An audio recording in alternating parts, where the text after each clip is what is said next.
I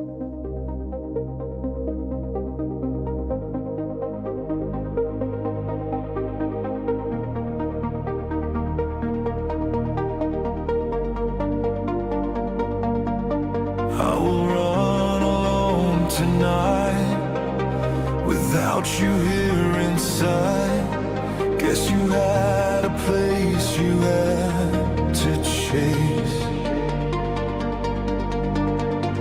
I know your eyes so bright, I know the walls inside, and I saw the truth behind your face. 'Cause I know you're lost when you run away into the dark where the shadows play, taking all my will just to stand alone. When are you coming home? Even if the sky does fall, even if they take it all, there's no pain that I won't go through. Even if I have to die for you. When all the fires burn, when the world keeps overturning, there's no thing that I won't do. Even if I have to die for you.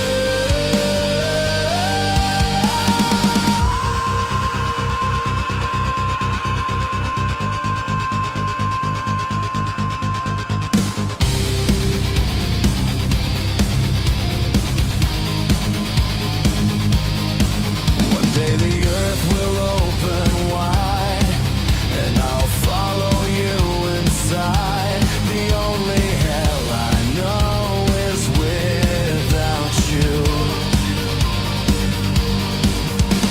When galaxies collide, we'll be lost in different skies. I'll send my rocket ship to find you.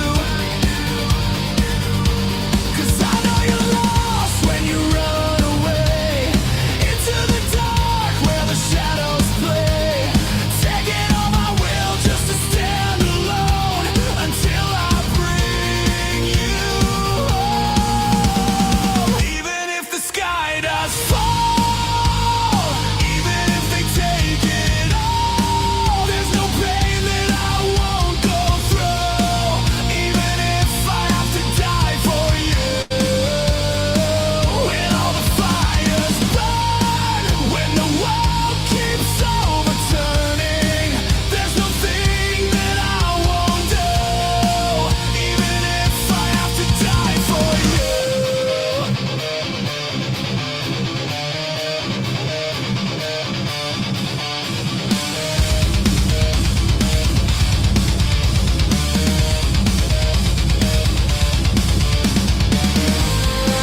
If the sun grows cold along the way, if the stars don't light the way, when you crash back down below, I'll search the skies and follow.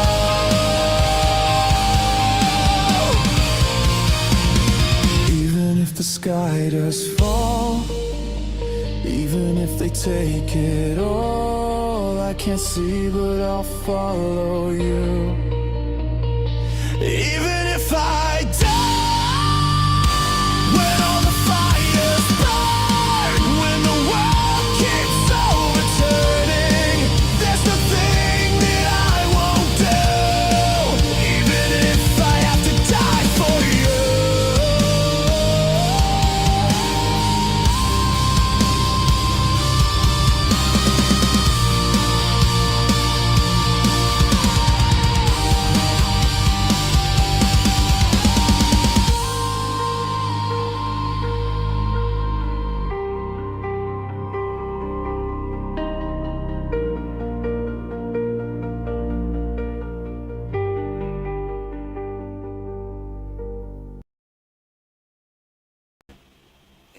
You already know what it is, man. We are back here to serve some more game on the ground from them hungry hounds. You just got the pound and are ready for the next round. So with that being said, make sure to grab your snacks, your drinks, your weed, whatever the case may be, because we finna jump right into this episode.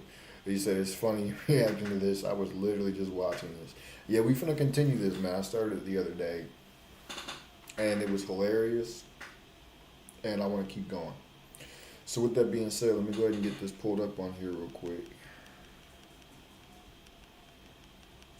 Boom, just like that. All right. Get this pulled up on screen. Change this here motherfucking layout. I hate, man, I say it all the time. I hate how the layout is automatically like that.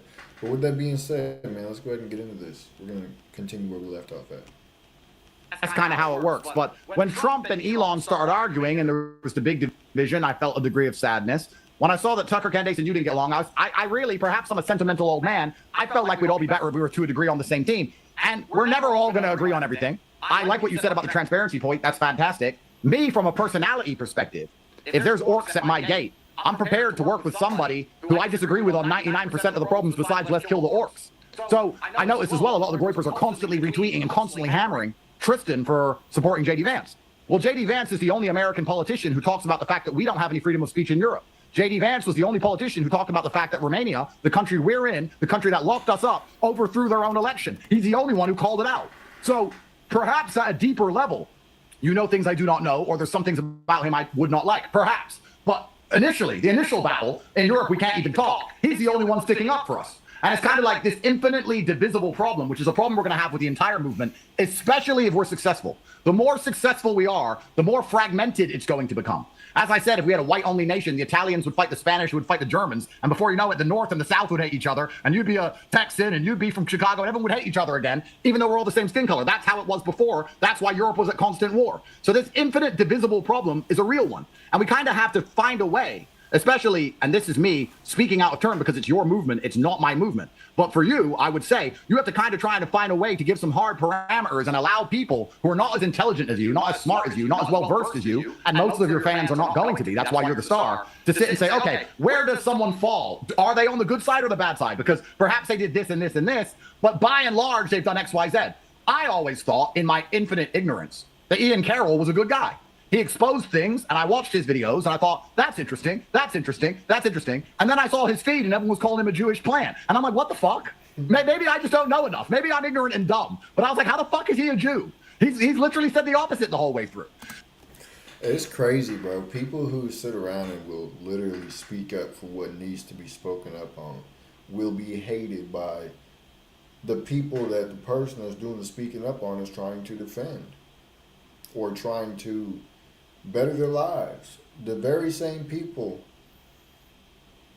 that one person, whether it's J.D. Vance or Andrew Tate or Donald Trump or whoever, if they're speaking up for people who have a lesser voice and don't have a platform as such to bring such awareness, they hate on them. And it's like, bro, why? It's like when you see a snake in a fire and you go to pull it out of the fire, but the snake bites you and goes back into the fire. It makes no sense. So I do think this is some kind of issue which is going to be nearly impossible to solve because the internet's the internet, and this is how it works. And also, I will state this, even my movement, there are people in my movement who are retards. And they'll go to the gym, and they'll hit their chest, and they'll tell every woman to fuck off, and, you know, they'll walk around with a gun saying they're a G, and they're fucking retards. And they're part of my movement. And that's going to be part of every single movement. That's part of it. I just think we need to try our very best if we want to make a serious political and genuine change. You're right. We have to draw connections. We have to notice patterns. That's what you've done fantastically. That's what you've built your brand on. And perhaps my transparency allows me to sit down and explain that my father was discharged dishonorably for not following orders and that we never even got a military pension and grew up destitute. You can all look that up online. Perhaps my transparency helps me, yes. But sometimes I see so much stuff being thrown around. I always like to think of things from the enemy's perspective. If I was them, and I saw you fighting with Candace, fighting with Tucker, and then I retweet someone, and then you say I'm part of them, and they're sitting there knowing none of us are part of them, they're laughing their fucking ass off. And I just think we have to be very conscious of that. That's the only point I'm making. Yeah, and I agree with that. I just, you know, then it's got to be all in the family because they instigated with me. I would have been glad to join up with Tucker. And honestly, here's what I'll say on the stream. I still am. Because it's true that Tucker is getting torched by a lot of his erstwhile Jewish or pro-Israel allies. There's no question about that. And same with Candace Owens. Candace and Tucker, and to your point, you know, just to demonstrate, because I think I'm objective and I think I'm magnanimous, I think that Candace and Tucker, you're 1,000% correct. They have brought a lot of people closer to the truth. There is just no question. Candace with the women, Tucker with the normies. And, you know, Candace with the Norm women, I suppose you as well. I mean, you know, but we're talking about them in this case, and you without a doubt as well. So I do believe there's room for cooperation. It's like we said before, though. If that's sort of my perspective, I'm sort of coming to Candace to join up, but she's telling me you're a racist anti-Semite, and I'd like to cooperate with Tucker, but he's calling me a Fed, and I'm this loser and all this. It's like, so I would extend the olive branch to someone like Tucker. And me, I have such a consciousness for the team. Me and Candace have a very vicious rivalry right now. For me, it is, and I say this, my right-handed God, it is not personality-driven. It is not ego-driven. I could forgive her tomorrow. I've called her a bitch like 100 times, and I know you probably don't love that, but I called her a bitch a bunch of times. I could apologize for that tomorrow, and I could sit down and have dinner and be best friends tomorrow. The question is there that willingness on the other side to get on the same page? Is there that willingness to kind of open up the space for someone who is a little bit further to the right? And dude, how crazy would that be if Nick, Tate, Myron, Candace, Tucker, imagine if they all got together on the same podcast. And like there was no bullshit. They were just talking about the pure truth, like their perspective of the truth and what they believe is going on, and just discussing it. That would be insane.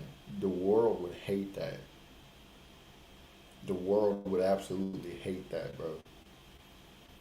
And the unfortunate thing is, you know how much shit would be end up getting either exposed or talked about that people are quote unquote too sensitive to talk about that?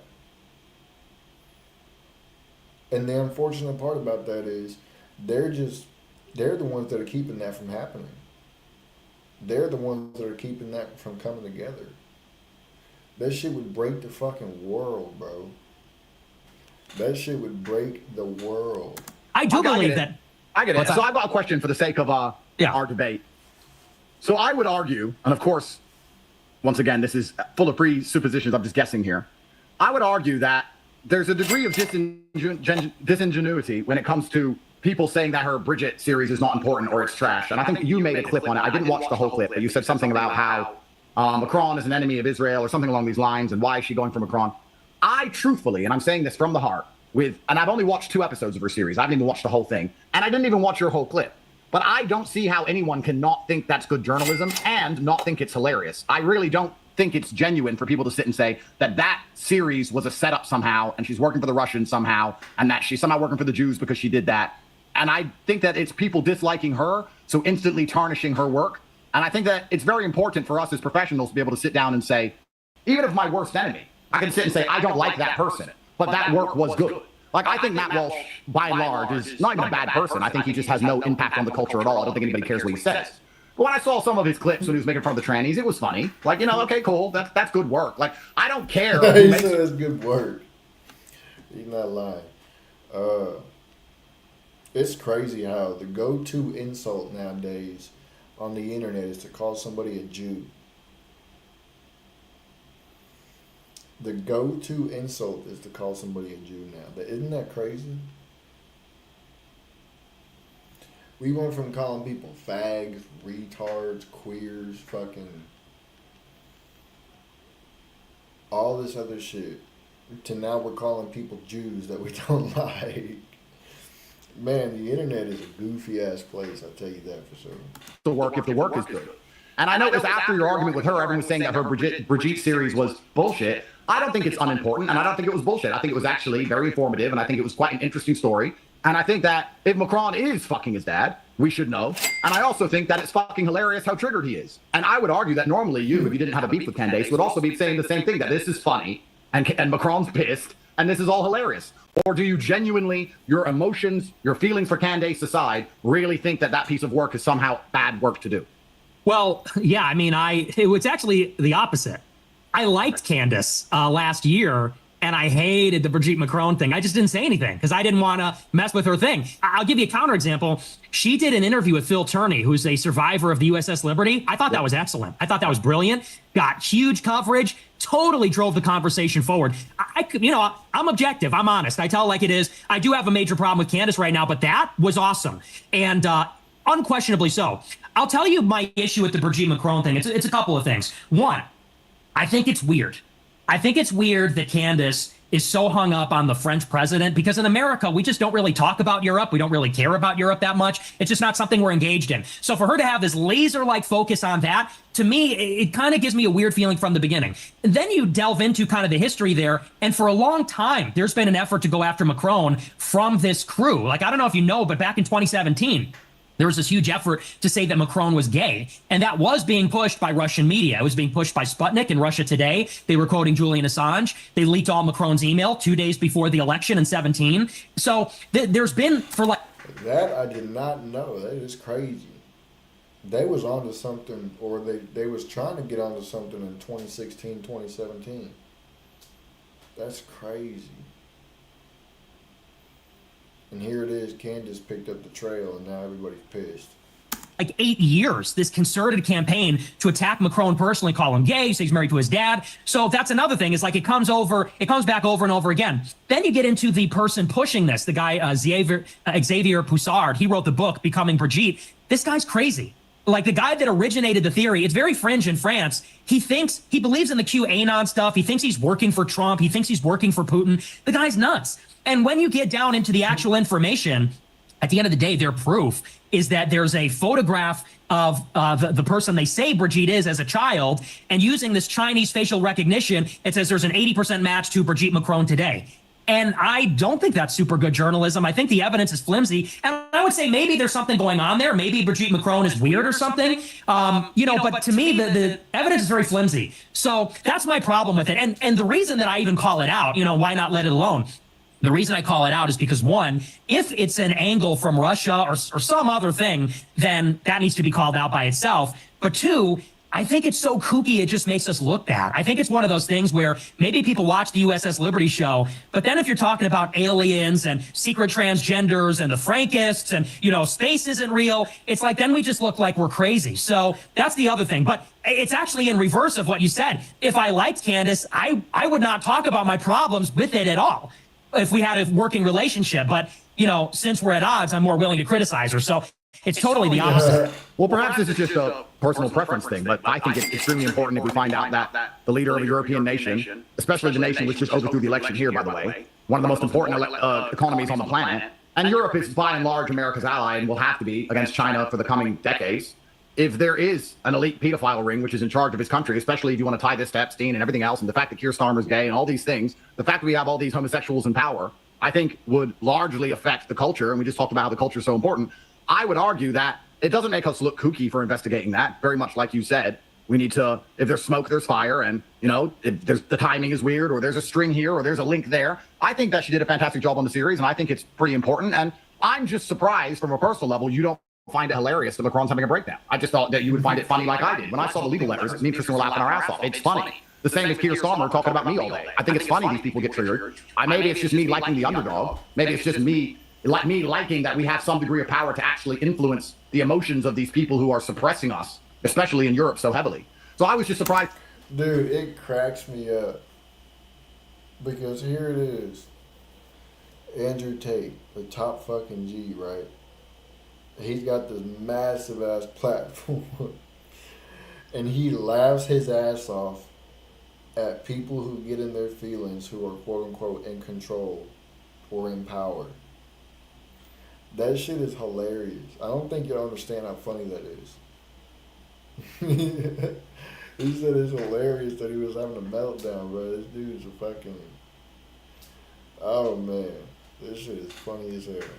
By your take on that, and my conclusion in my mind was, he's pretending that's not good work when it's clearly hilarious because he doesn't like Candace, and you've given your answer, which I respect.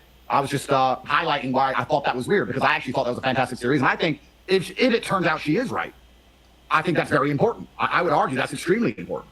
And I mean, right now we have the problem with Keir Starmer in the UK. He got caught fucking Ukrainian rent boys. That, we're not allowed to say that. I'm about to catch another charge for saying that right now. I'm trapped in Europe. And perhaps maybe you're saying America first, and as Americans, we don't care. I'm in Europe. They're the ones throwing me in jail. They're the ones fucking with my life. They're the ones who are constantly watching everything I say. They're the ones watching this stream right now, trying to raise charges on me. And the Western world, by and large, is the same thing. I think that you even said earlier at the beginning of this that America was founded on European white heritage. So we don't want to lose the ancient countries. We don't want to lose the original lands of the people we're trying to restore to glory. So I think she's doing fantastic work, and that's my personal view on it. I think she's doing fantastic work with it, and I was just surprised you disagreed on that point. That's it. Yeah, well, and that's legitimate. I guess for me, your point about it's funny, like that does resonate with me because I thought that way for a long time. I would look at something like that and say, oh, we're doing it for the lulz. We're doing it, because we're trolling Macron, we're trolling everybody. But what I have come to learn over the years is that a lot of the things that seem random or seem like they're based on hype, they're all coordinated. And that doesn't mean that everything... That is true. That is absolutely true. And there are systems and there are groups and there are piles of money being thrown around. You're absolutely right about that. I want to make it clear. You're completely correct. Yeah, so that's where and I'm not saying, and I said it on Bradley Martin, as far as Candace is concerned, I said everything I say about the Brigitte Macron thing is speculative. Is it a Russian operation? I said that is a theory. That's like a working postulate that I haven't really even researched, but just that's sort of where my gut says. And we just do need to be mindful. As I grow older, I see these kinds of memes, trends, and it's easy when you're 18 and you have no orientation of politics. You kind of like, when you're a kid, you don't know how this stuff works. And for me, I was a young edgelord. I was a young shitposter troll. And you'd see the bigger accounts in the group chats pushing a meme, a certain narrative, something, and you say, oh, I like this poster, I like Gavin McInnes, I like this guy, that guy, whatever. What they're pushing is funny, and I'm just using him as an example of a big poster. Yeah. And you go, yeah, we're going to join in on this. And as I get older, I realize a lot of that stuff is backed by money, it's coordinated, it is like, it's a domain of warfare, it's information warfare. And that's why I scrutinize it a lot more, and I'm very careful. I fully believe that Candace believes what she's saying. I actually don't doubt her sincerity. I just think that whole narrative, maybe someone gave it to her. It might be a possibility. And even to the extent that it exists in Russia, it's either kookery or it is being picked up by an intelligence agency for some reason, because it's very strange and conspicuous, the whole thing. So especially this idea that the West is like satanic pedophile elite. I don't doubt that there's something like that going on when you look at like spirit cooking and the Podestas and Pizzagate. I also think that sometimes foreign intelligence... What the fuck is spirit cooking, bro? I ain't never heard of no shit called spirit cooking. I'm about to look that up real quick. Because I ain't never heard of no shit like that.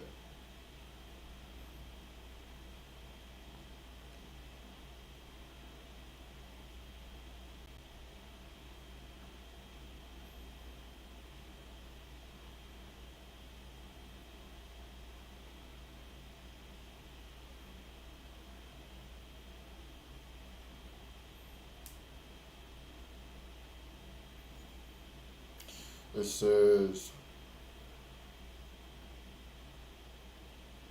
what the fuck?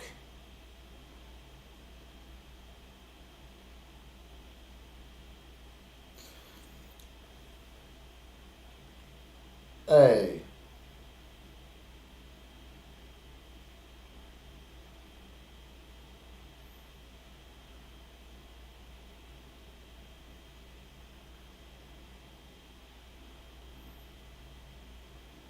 Nah, bro, that ain't it. That ain't it. That's not it. I'm not even gonna read that, bro. I'm not gonna read that on the street. I'm just gonna. Intelligence leans into narratives like that to sow discontent or dissonance inside of our society, and it's our job to discern those things. It doesn't mean that every narrative like that is fake. It doesn't mean, and not every narrative like that is true. It's up to us to discern. And so as far as the Brigitte thing is concerned, I think Candace is sincere.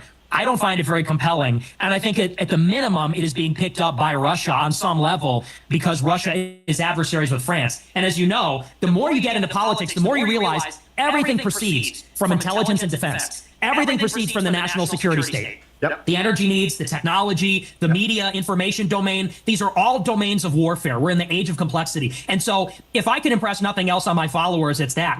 It's all warfare. It's all ongoing, open, everyone against everyone warfare, even in the information space. No, you make some very important points, and I'll make a quick personal story.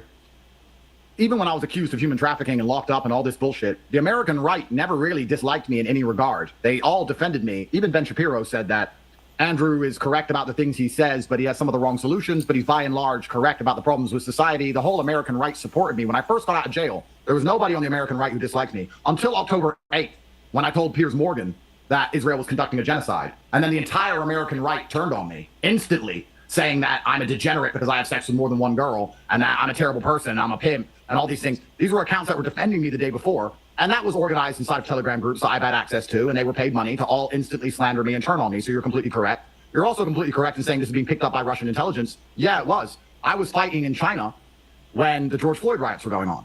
And before my fight, I was watching the Chinese news. And the Chinese news was saying that, once again, America is in turmoil as all of its unhappy citizens riot against their oppressors. The black people hate the white people, and everybody hates the government equally, and everybody's dying.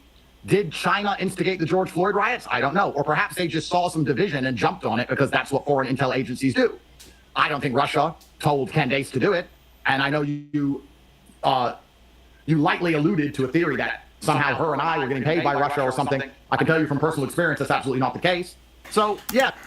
He said that there were Telegram chat rooms where people were getting paid to slander him on the internet. The same people that were supporting him before he said the Israelis were, I won't even say Israelis, the Jews were conducting a genocide. It's like you drop any amount of money on somebody and they will just not even think twice. They'll do what you ask them to do. And that right there goes to show you that people have no control over themselves when it comes to throwing morals out the window for money. That's insane. These people are already under, people talk about, the mark of the beast, control under the system, all this, that, and the third. People are going to be controlled if they get the mark. They're already fucking controlled because they're controlled by money. That's facts. They jumped on it, but I don't think that takes away any of the validity of what she's doing. You're right in saying that absolutely everything is run by the intel agencies. That is correct. We're in a permanent and endless state of never-ending war. And America and Europe as a whole, their only chance of competing against China is to ally, especially China and Russia now that they're so close. So I do believe that they're... I had to whip out this old one. He said, a young DDP. Oh, you stupid as hell, boy. Has to be some degree in the European continent, some degree of interest. And I just think that perhaps, once again, I'm talking about feels and my instant thought. Maybe it's because, and this might be fucked up to say. I don't know. Y'all let me know if this shit is fucked up to say. But every time I see DDP, it just reminds me of Tarzan. And I wonder if he's because he's from Africa. I don't know. When you said that, I just immediately pictured myself like Tarzan. Also, when I saw your takedown of the Brigitte series, I just thought, is that really genuine from Nick, or is that an attack? And once again, this is a personal decision. This is me speaking from my personality. I wasn't the one who was attacked by them like you were, but I have been attacked by a lot of people who I still currently talk to, work with, or promote because I think it's better for the larger fight. So I agree with everything you're saying. I understand exactly where you're coming from. I think we're better as a team if we can all manage to work together. I also think there's a degree of, Hollywood and arguments and fighting. All these things are very interesting to the Anon who never has to put his face anywhere. You're never based enough for the Anon account who has nothing to risk and nothing to lose. And these people are trying to instigate the endless wars, and they like that we all argue because for them it's entertaining. You stupid as hell, boy. And it's also great for them to come and write on my post or Ian Carroll's post or anyone's post and say, you mentioned the Jews 99 times, but you didn't mention them 100 times, so you're a Jew. It's like, okay, well, you have nothing to lose, and you also, nobody listens to you, and nothing you say actually matters. And if you're going to be up here like you are, you understand very well the importance of nuance. You understand very well the importance of picking your battles. You understand very well the importance of being funny. The only reason you're not in jail is because you're funny. And the only reason I'm not in jail is because I'm funny. And a lot of these people who want to say the same things we say can't be funny. And humor is a shield. And a lot of people don't understand that. They're not smart enough to discern that we get away with doing what we do because we're funny with it. And there's a whole lot of things happening. And my point by and large for the Kuipers is I believe in the movement. I think it's fantastic. I think it's fantastic if we all work together. I just highlighted that I didn't think it was genuine when you attacked the Brigitte thing, but you defended yourself and I accept it. Yeah. Yeah, go ahead. Can you guys hear me? Yes. It's been a minute. No, so I was fixing a lot of the stuff behind the scenes. The lag is gone. Apologize for that. Oh, your boy Myron back. He back on the scene, boy.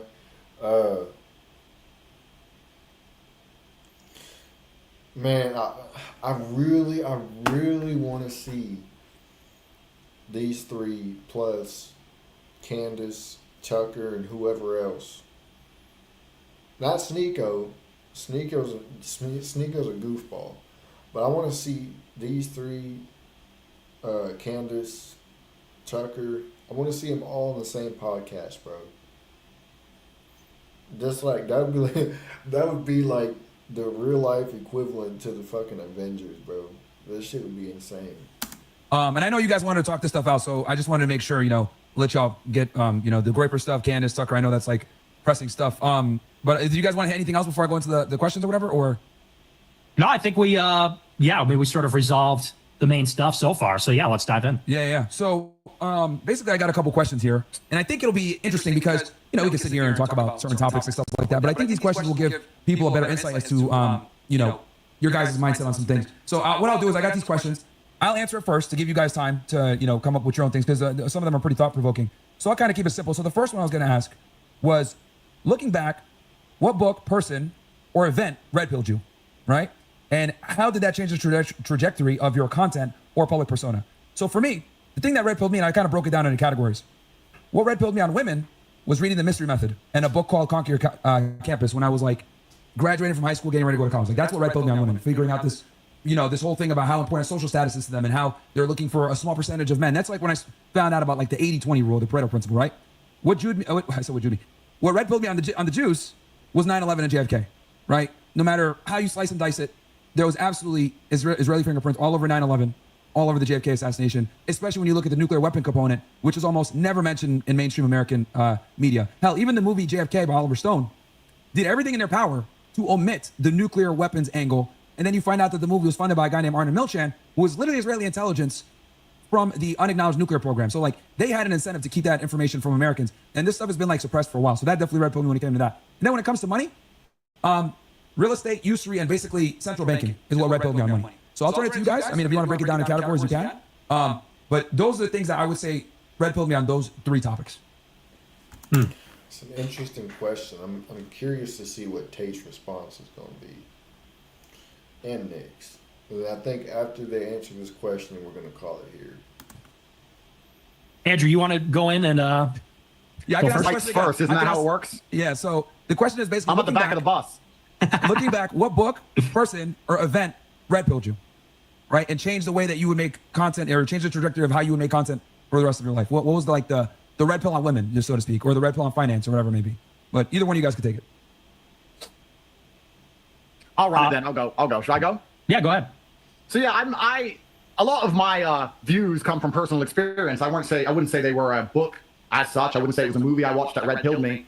I would say that, Nick is definitely the figurehead of the movement against Jewish influence, and I think that I am and was the figurehead of the movement against feminism. And a lot of people have now come along and said that women are the foot soldiers of the Jewish influence, and perhaps that's true. But every single problem I saw with society led back to one place. And that doesn't mean they're bad people. It doesn't mean women are inherently evil. It means that societies have always been productive and functioned a certain way with a patriarchy. And it allowed us to fend off foreign invaders and reproduce and have children and be in love. And it allowed men to feel like they had a stake in society worth fighting for. Men used to paint a beautiful girl on the side of a Spitfire and go die. Like, we did all of this for women, not because we hated women. We didn't oppress women. We did it for them, in service to them. And it turns out they've been massively ungrateful for that. And nearly any problem you can name, I can tie back to one thing. And it comes down to girls chasing Instagram likes instead of children and not listening to men. So I kind of came to this conclusion myself. And by and large, I had this mentality for a very long time. And I didn't really blow up on the internet until COVID, when I decided to really fight back against the systems in the matrix, because COVID was complete insanity. And I was living in Sweden at the time in absolute freedom, by the way, with no mask, no vaccine, completely normal society, while the rest of the world were locked in their houses. And I thought, this is crazy. So that's when I started to blow up online and get big. And I never began the crusade intending on becoming the most Googled man in the world. A lot of people don't actually know that in 2022, before I was arrested, I was saying to Tristan, this is the story of Icarus. We're way too big. They're going to come and they're going to get us. Turns out the UK Foreign Office wrote to the Romanians, and I have that on paper. I have proof of them doing that, saying, shut this guy up. He's a national security issue. Because they knew that my momentum had to be stopped. And if I were to continue to red pill and continue to mobilize the young men of the world, that they would lose their grip on society. And that's why, to this day, the UK government has an active warrant for my arrest, because they know if I go to England, the Bruv party will win the next election. They know that. So the second I land, I get thrown into jail for basically ever. And that's what they're doing to try and keep their grip on power. So a lot of it was just my own conclusions. And then I saw how upset everybody got by me saying these things. And I realized that if people are getting so mad by it, there has to be an element of truth to it. If I sit here and say the sky is green, everyone will ignore me. They don't care when you lie. They care when you say things that are close to the truth. And I kind of ran with it. And I wouldn't say there was any particular thing I read. A lot of it was just personal experience. And tying it back to all the same problem, because I believe patriarchal societies, if our society became patriarchal tomorrow, we could instantly fix 95% of the issues we currently face. And if you look at the societies which are actually succeeding now, if you look at the Middle East and the societies that are successful from a birth rate perspective, from a safety perspective, from an economic perspective, they're all patriarchal societies. And my major point I was making is that the West has now become a matriarchy. America is a matriarchal society currently as it stands right now today. Even You know, the fact that you can become an outlaw in a whole country for just speaking the truth is insane. That's crazy, bro. But under Trump, it's matriarchal. If a man wants to have power, if he wants to be in Senate or be a politician, he has to parade his wife around for some reason. Putin doesn't have to parade his wife around. I've never seen the king of Saudi parade his wife around. What do their wives even know about politics? Why are they there? I don't know. But we live in this insane matriarchy where women have so much power over men, and they're using it to suppress and destroy the most masculine of men, which are the ones who are going to be tasked with defending the society. So I always had this gripe with that and that alone. And it turns out that big women are as powerful as big pharma and big education and big Jew, because they fucking came for me. They did not like what I said, and they came for me hard. And of course they accuse you of crimes against women because it makes perfect sense for them to attack you with it. And here I am, 11 court cases deep. I've been federally investigated by the American government, the British government, the Polish government, the Hungarian government, the Romanian government. No one has enough evidence to put me in jail, showing that I'm actually completely more innocent than the man you walk past in the mall. If anyone else went through this level of shit, they'd be in fucking jail. So also tying back to our earlier conversation, there is part of me that thinks I've been through all this shit and then I get called a Jew and a Fed? Like, because I was the one who was red pilling the generation, I was the one who took all this risk to help everybody, and now you go on Twitter and call me these things? It does, even though you don't care. It does make you think, well, what's the point in trying then? And this is why the elites win, by the way. Especially in my position. I have $700 million, liquid. I can just fucking fuck off on a yacht and say, fuck those peasants, and just go be one of them. And I don't do that. I sit here and I try and tell the truth, and I try and be honest about things. And you get so little gratitude for it that I do believe when I'm talking about how our movements are subverted by the extremity on the inside of the movement. That's the kind of thing I'm talking about. And as Nick continues on his run, as he becomes more and more powerful, as he does more and more fantastic things and becomes a larger and larger political force, when X amount of his own movement turn on him and start calling him a Jew for something he once said, even he's going to sit there and go, this is fucking, what the fuck am I even trying for? Why did I get debanked for these fuckers?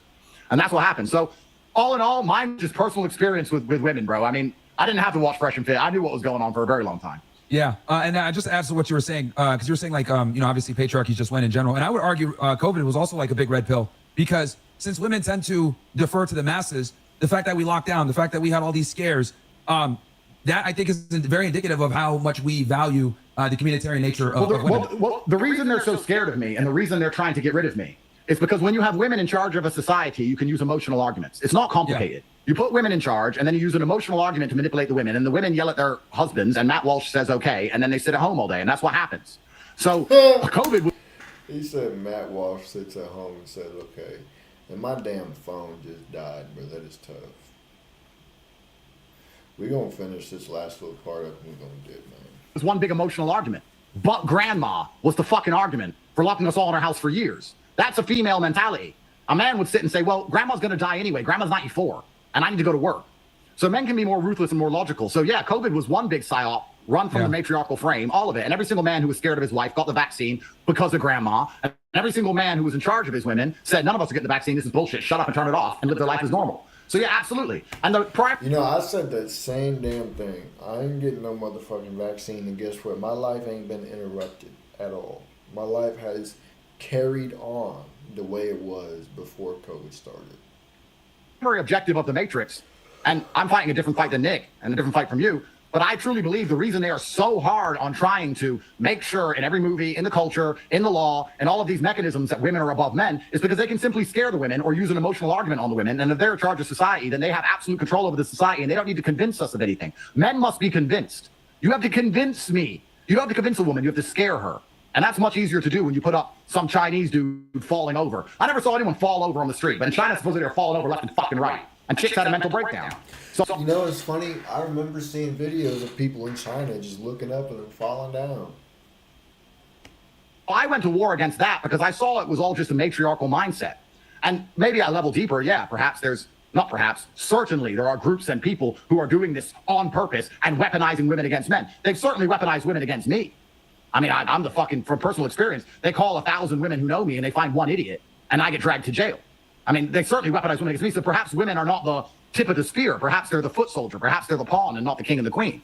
That's another argument. But that's where all of my mindset came from. And that's why I was on the crusade I was on. And a lot of people misinterpreted. And a lot of stupid people in my own movement misunderstood me and thought that means that you can beat the shit out of women or shoot them or run around and all these crazy things, which once again gets applied to me. Hey, who the fuck is who is in his movement shooting females, bro? What the fuck? That's crazy work, bro. And I go to jail. And that's not what I was saying. I was saying that the world's a happier place with men in charge. That's what I was trying to do. What about you, Nick? I'll repeat it because I know we. I hope he was just being sarcastic with that shit. But yo, we finna go ahead and end it right there for tonight, bro. That is insane. What a way to finish it. With that being said, I appreciate y'all for tapping in, man. Make sure y'all share with your friends, your families, your mummies, your aunties, your grannies, and everybody else that y'all know. I'm definitely looking forward to continuing this shit. With that being said, I'm out. I'm gonna let Rev take it from here, man. Serious, and you looking for a Christ man, the one who anointed with the Lord, with the Spirit of the Lord to do His will. I'm that nigga. Motherfucker, 'cause it's my world, and every motherfucking thing in it. That including your asshole too. What if God send the devil in the name of Jesus by the power of the Holy Spirit? Then motherfucker, you fucked up, huh? You fucked up, huh? You know your ass is doomed. What you got to speak? If you don't know shit to speak on something, shut your goddamn ass up. What do you say, Gerard? I don't think I'm God. I ain't saying, I think I believe. I know, and if you stay my book, you'll know me too. I know, and if you study the words, you study my book, you will know I'm me too. You didn't create the heaven and the earth, baby. But I did. I'm that motherfucker. You know me, don't you? Hell no, I don't want you. You don't know me? That's shame on your goddamn ass then. Shit, I'm the motherfucker. Give a fuck what you believe in. Believe in you some goddamn Ku Klux Klans members, don't you? And house nigga, bitch-made ass, nincome fucking poops, monkey-minded, Afrocentric motherfuckers. You wanna call me and tell me your opinion?